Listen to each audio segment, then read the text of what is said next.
Salam sejahtera dalam kasih Kristus. Apa kabar Bapak Ibu Saudara sekalian? Saat ini kita akan menjawab pertanyaan MTPJ Gemim tanggal 3 sampai tanggal 9 Maret tahun 2024. Apa yang tersaji di sini sesungguhnya merupakan penjabaran dari kitab Injil Yohanes pasal 13 ayat 21 sampai ayat yang ke-30 dalam sorotan tema sesungguhnya seorang di antara kamu akan menyerahkan aku. Saudara sekalian, ada 3 pertanyaan yang diajukan di sini. Saya akan bacakan bagi kita semua. Yang pertama, apa yang saudara pahami tentang pernyataan Yesus Kristus bahwa seorang di antara kamu akan menyerahkan aku, menurut bacaan Yohanes 13 ayat 21 sampai ayat yang ke-30.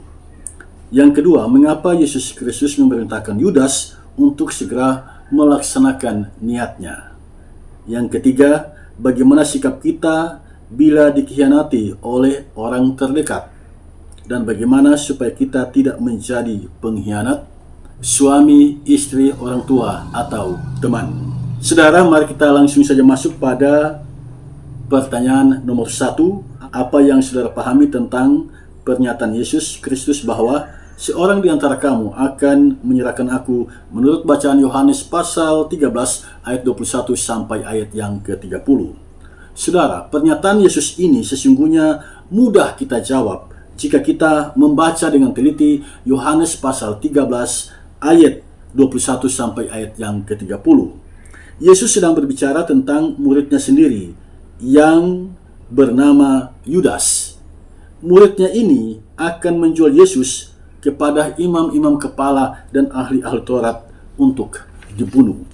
Nah, topik ini menarik karena Yesus baru saja membasuh kaki murid-muridnya. Yesus yang adalah Tuhan dan Guru merendahkan dirinya melayani murid-muridnya. Dan pada saat itulah sesungguhnya Yesus berkata, barang siapa telah mandi, ia tidak usah membasuh diri lagi selain membasuh kakinya, karena ia sudah bersih seluruhnya. Juga kamu sudah bersih, tetapi tidak semua. Ini jawaban Yesus kepada Petrus yang ingin dibasuh tangan dan kepalanya. Pada saat itu, Yesus memberikan pernyataan bahwa tidak semua mereka bersih. Ini adalah pernyataan yang jelas. Pada saat itulah Yesus memberikan pernyataan, tidak semua mereka bersih. Penginjil Yohanes kemudian mencatat dalam ayat yang ke-11, sebab ia tahu siapa yang akan menyerahkan dia. Karena itu ia berkata, tidak semua kamu bersih.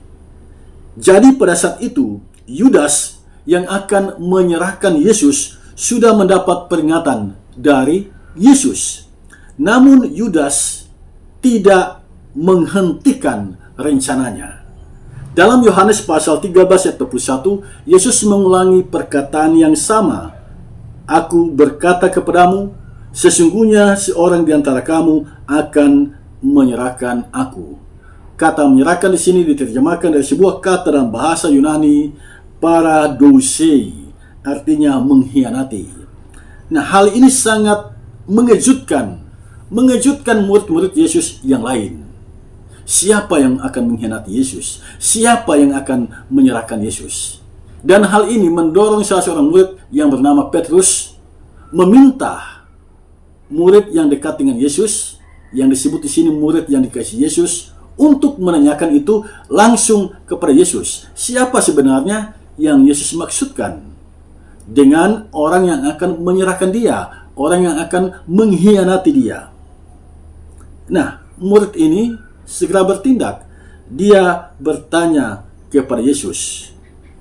Dia bertanya, siapa sebenarnya yang Yesus maksudkan?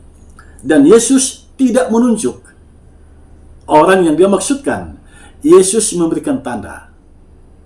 Perhatikan tanda yang diberikan Yesus. Dialah itu yang kepadanya aku akan memberikan roti sesudah aku mencelupkannya. Sesudah itu, Yesus mencelupkannya dan memberikan roti kepada Yudas. Jadi jelas di sini, tanda sudah diberikan bahwa yang akan mengkhianati Yesus, yang akan menyerahkan Yesus kepada imam-imam kepala dan ahli-ahli Taurat, kepada orang Yahudi adalah Yudas Iskariot. Jelas, Yudas yang ditandai oleh Yesus sebagai pengkhianat. Nah, pada saat itu semua murid seharusnya sudah paham tentang hal ini.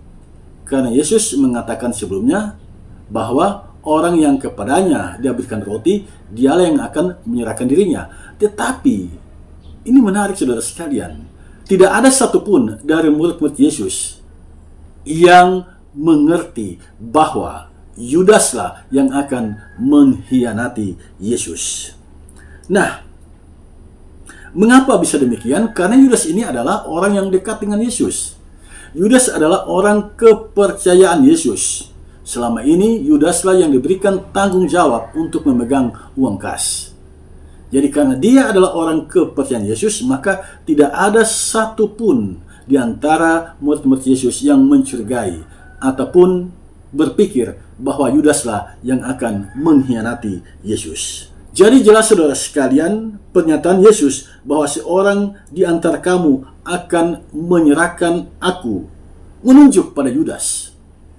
Yudaslah yang akan menyerahkan Yesus, Yudaslah yang akan mengkhianati Yesus, Yudaslah yang sesungguhnya menyerahkan Yesus kepada imam-imam kepala dan ahli-ahli Taurat untuk ditangkap dan diperlakukan sebagaimana yang mereka kehendaki.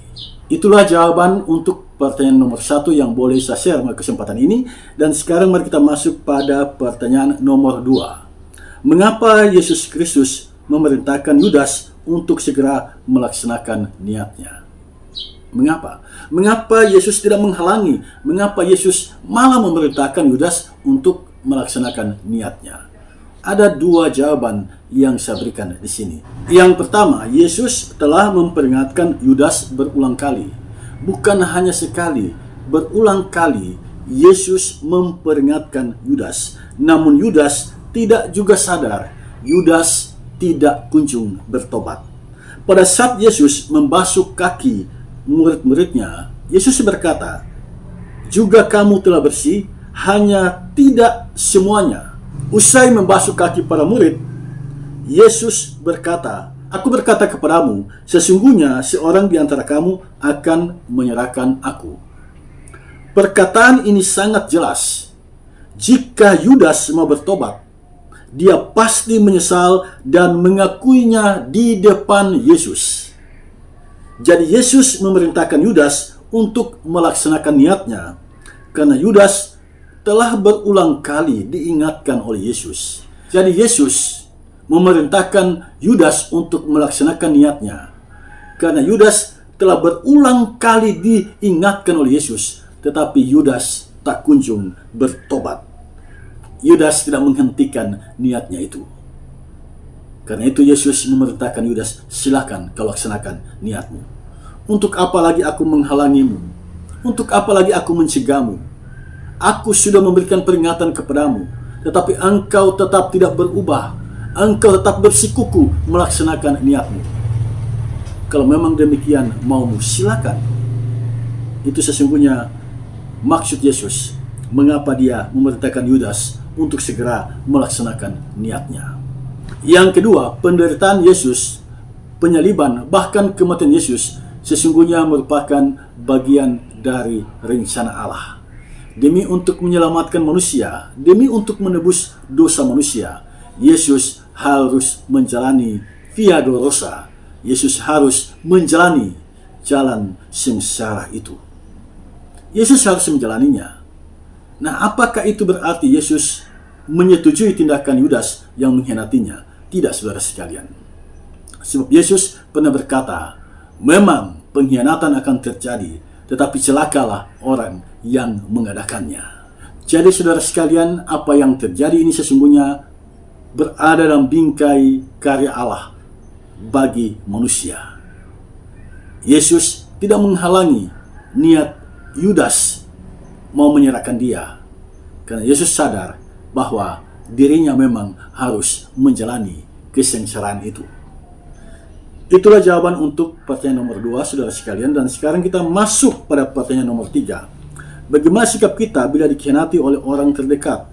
Dan bagaimana supaya kita tidak menjadi pengkhianat bagi suami, istri, orang tua, atau teman?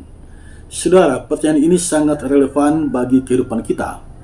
Sebagai pengikut Yesus Kristus, mari kita belajar dari Yesus Kristus. Sikap yang diambil oleh Yesus Kristus adalah, pertama, memberikan peringatan berulang kali. Jadi tidak hanya sekali, Yesus berulang kali memberikan peringatan kepada Yudas. Yang kedua, menanggung semuanya itu dengan sabar. Ya. Yang ketiga, berserah kepada Bapa di sorga di saat dia berdoa di Taman Getsemani.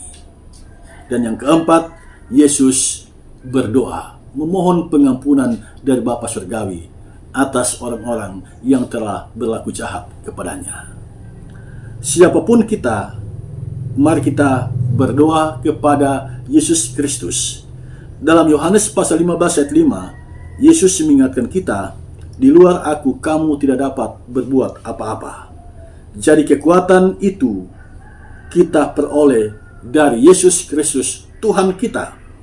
Mintalah kekuatan dari Tuhan Yesus agar kita bertumbuh sebagai pribadi yang taat pada pengajarannya dan selalu setia pada Yesus Kristus selama kita menjalani kehidupan di dunia ini.